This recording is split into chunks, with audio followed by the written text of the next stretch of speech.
답이었던 문제였고요. 4번은 실제적인 삶의 문제를 해결하는 데 초점을 둔다. 뭐 뒤에 반성적 사고를 염두에 두시면 되는데 실용주의라고 볼 수도 있고 이 또한 경험주의적 입장이라고 생각할 수도 있어서 이 문제 답은 3번이었던 문제였고요. 뭐 전체적으로 여러분들이 개요를 잡아서 준비를 하셨다면 크게 어렵지 않았을 문제였다고 생각을 합니다. 이번 문제 교육심리 상담 평가에서 나왔던 문제고요. 비고치키의 사회문화 이론에 근거할 때 가에 들어갈 말은 이라고 해서 물어보고 있는데 타인의 도움을 받아서 수행할 수 있는 수준, 자기 혼자서 독립적으로 수행할 수 있는 수준이 있잖아요. 그리고 그 사이에 뭐가 있는지를 물어보는 문제여서 답은 2번 근접발달 영역이었던 문제였거든요.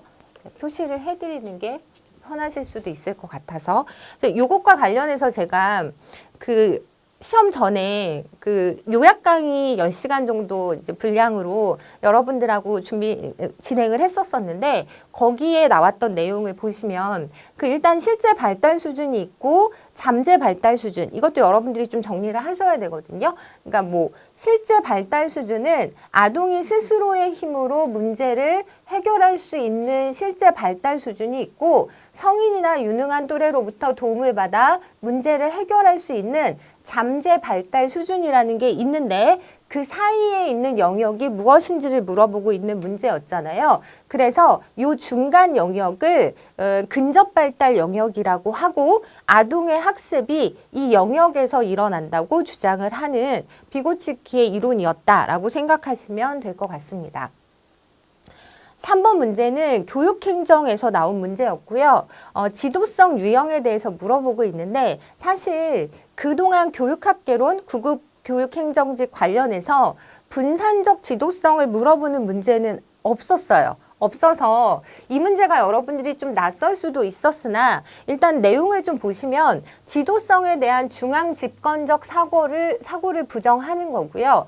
학교 구성원 모두가 공동의 지도성을 실행하면서 조직의 효과성을 극대화하는 것을 목표로 한다.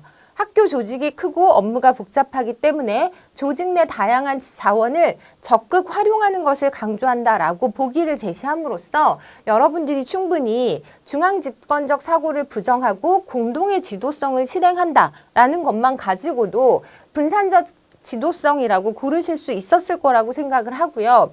뭐 우리 상황적 지도성은 많이 했었고 그리고 이 거래적 지도성이라는 건 교환적 지도성을 얘기하는 거고 어떻게 보면 변혁적 지도성의 반대 개념이라고 볼 수 있고요. 실제로 변혁적 지도성은 많이 출제가 됐었잖아요. 그래서 여러분들이 충분히 이렇게 소거시키면서도 접근할 수 있었던 문제였을 거라고 생각을 합니다.